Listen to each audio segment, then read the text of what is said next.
mga kagala sa kay Kuli River naman mga kagala. Ito yung tadaanan natin. Tawiran natin.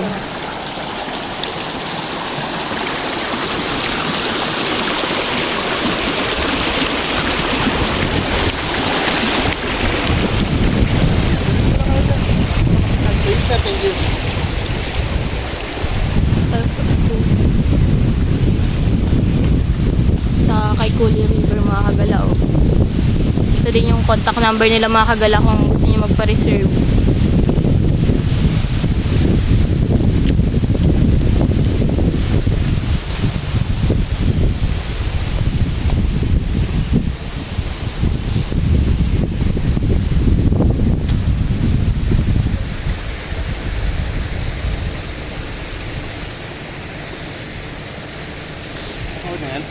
Oo.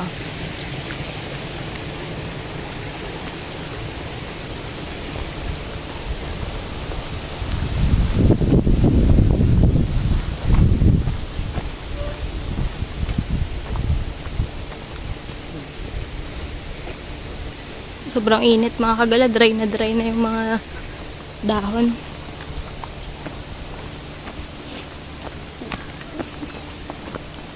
Alikabok dun, no? Yan, grabe.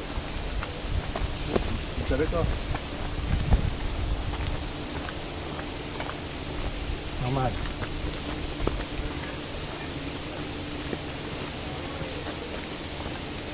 Yan. Ano yun, no? Tayo mga Kaya ano kagala dun, sa, malit na pulse doon. Babayad lang ako. sa kay Kuli River na tayo mga kagala. Oops. Ang pagbaba. Nga ba, di quality yung video mo.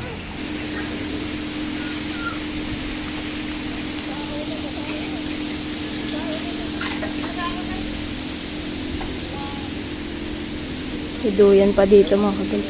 Bakit tubig? Bakit mo na rin.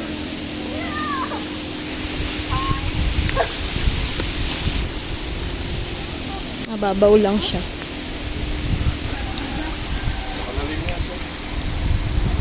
May malalim pala dito sa kabila.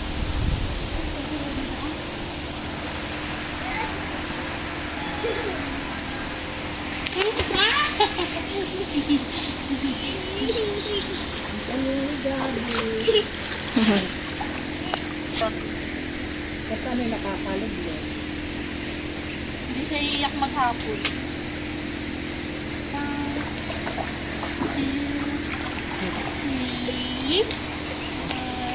Ano? Tuyo ka naman doon. Madulas. Ayun, dulas.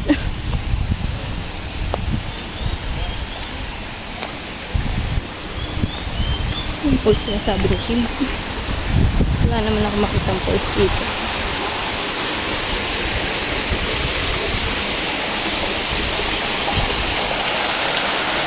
Yun pala siya.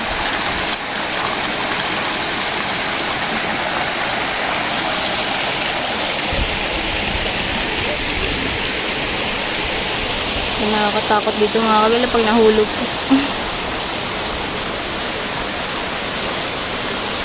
Baka nasa gitna ng mga bato na may tubig.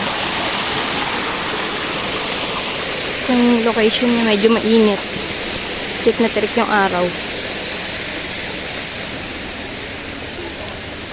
Yung madulas din. Oops.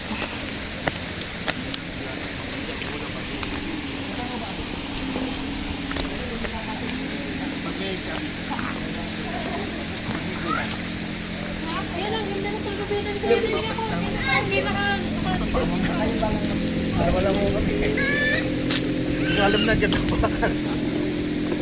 Ano lang ako. Dito. Kating ko. Maganda ko rin. Nilinis lang kasi niyan, pati yung ilalim, nilinis namin. Kasi kahit pagka madilim. Yeah, kasi pagka wala akong bis, pinalilitan ko. Pag nilalagay ako ng panabagong bis ng tubig. Kaya malinis siya eh. Ay, si Sari may-ari. Ah, Magkano daw ang ano? Mga 30 daw, 30. 30 pesos entrance. 500 ng ano, 500 ng Cottage. cottage dito Ito mga yung kagala. mga cottage yung mga Ang ganda kagala. ng mga cottage nila. Ayun pa, sa ibabaw pa. Nandun tayo saan? Intro na ito. Nakita mo yun. Paano mga kagala? Pauwi na ulit kami. Alam na dis. Hanggang sa muli. Paalam.